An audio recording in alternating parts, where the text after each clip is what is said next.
It's almost time for the 2023 NHL Draft, but 2023 is also the 20-year anniversary of another amazing draft, the 2003 affair. Now that we have all the information, what would that draft look like today, 2 decades later? Now to refresh your memory, here's what happened on draft day 2003. Fleury went first overall to the Penguins, Eric Staal was number 2 to the Hurricanes, Nathan Horton went number 3 to the Florida Panthers, number 4 was Nikolai Zherdev to the Blue Jackets, and number 5 was Thomas Vanek to the Buffalo Sabres. At 6th overall, you had Milan Michalek going to the San Jose Sharks, followed by Ryan Suter to the Nashville Predators. At 8, Braden Coburn to the Atlanta Thrashers. Number 9 was Dion Phaneuf to the Calgary Flames. And rounding out the top 10, Andrei Kostitsyn to the Montreal Canadiens. Safe to say, a lot of those guys aren't going to be top 10 picks in our redraft, but one who most definitely is Eric Staal. In fact, I'm leaving Staal right where he was 20 years ago at number 2. Staal has the most goals, points, and games played from this class. At 21, he registered his only 100-point season in the NHL and helped lead the Hurricanes to the Stanley Cup as a sophomore. And of course, he's still going strong. He just played in the Stanley Cup final with the Florida Panthers. So given all that, why not Staal number 1?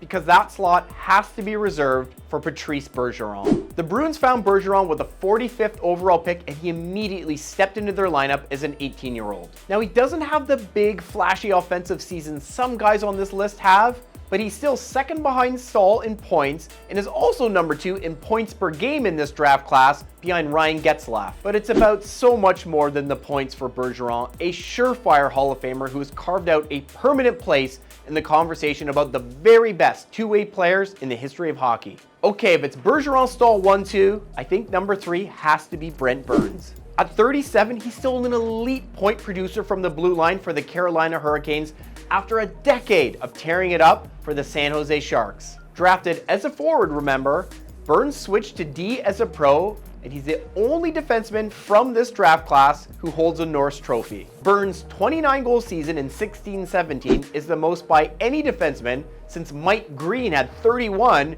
in 08-09, and those 2 goal totals are the most by any defenseman for basically 30 years. Number 4, Joe Pavelski, that unbelievable draft day steal by the Sharks. Pavelski was actually passed over completely in the 2002 draft before San Jose took a flyer on a kid who was always knocked for not being a great skater. Just when he thought the American's career might be winding down, he went to Dallas, and since the start of the 2020-21 campaign, when Pavelski was 36 years old, he's basically been a point-per-game player for the Stars as he ages gracefully through his upper 30s. Okay, we're slotting Ryan Getzlaf at number 5 and his longtime Ducks teammate Corey Perry at number 6.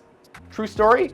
Perry is the only guy from this class who holds a Hart Trophy as league MVP.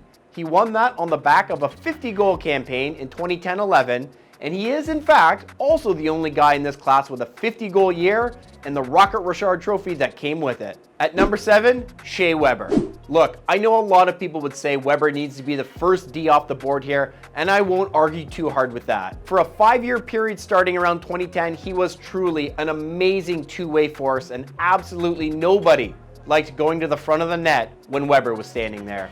It's just too bad Weber's first trip to the Stanley Cup final in 2021 wound up also being his final days in the NHL. Okay, at 8th overall, we finally get the 2003 first overall pick, Marc-Andre Fleury. Fleury's had a wonderful career, winning a Stanley Cup in 2009 as the starter for the Pens, and a couple more as Matt Murray's battery mate in 16 and 17. He's still a fantastic goalie, and few guys in the league are easier to root for than Flower. Our final 2 picks of the top 10, number 9, Jeff Carter, and 10th overall, Ryan Suter. Carter's move to the Kings was a huge reason that squad got over the top and won championships in 2012 and 14, while nobody in this class except Staal has played more games than Suter. You want some honorable mentions to argue over? How about a couple of Kings, Mike Richards and Dustin Brown, who could make a pretty good top 10 case? Or how about Corey Crawford, a second-round goalie who wound up playing an important role on 2 championships in Chicago in 2013 and 15. All right, I'm Ryan Dixon. That's all the time we have today, but enjoy